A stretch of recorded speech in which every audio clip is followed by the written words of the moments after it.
New Star Wars Outlaws patch drops Force Stealth Missions, DLC out now, game debuts on Steam. The latest title update for Star Wars Outlaws is the biggest one yet, and the team has been working towards making some huge changes both in graphics and in gameplay. For the most part, this title update has had a significant focus on combat and stealth to allow the player to have more control of their decisions, as well as allowing players to keep hold of pickup weapons for longer. In addition, Star Wars Outlaws has officially landed on Steam alongside the first story pack named Star Wars Outlaws, Wild Card. For those who may be getting stuck into Star Wars Outlaws, this is how big the update is on each platform. PlayStation 5, 7.44 GB. Xbox Series X vertical bar S, 10.18 GB.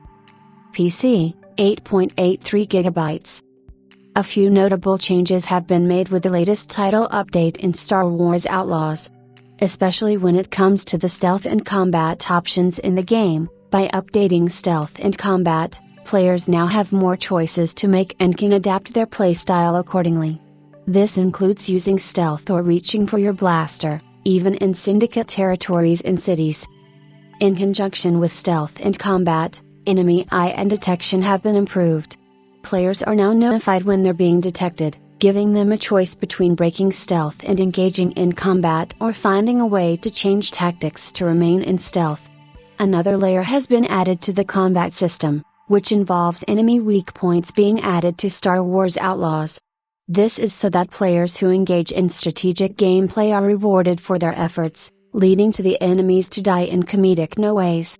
Continuing on with the efforts to fix combat, Case Blaster and pickup weapons have been retuned so that the combat experience is smoother and more enjoyable. This includes the option to carry two-handed weapons more frequently throughout the game. For many people, the animations and character design is what threw them off, as the characters do have a touch of uncanny valley. The developers for Star Wars Outlaws continue to work on this, with facial expressions and animations now being improved in dialogue scenes. This also comes with a new option to toggle the cinematic lens during gameplay, as well as distant lights being more visible when traversing through the game. These are only the highlights of what was added in this title update for Star Wars Outlaws, and the patch notes carry on for quite a while. You can read them in their uploaded blog post, which goes into detail about everything that has been changed in the game. With the release of Star Wars Outlaws, Wild Card, it allows players to continue on with the storyline, where Kay is hired to infiltrate a high-stakes Sabacc tournament. To be able to play through this storyline, players will need to purchase the Season Pass, or purchase the Wild Card story separately.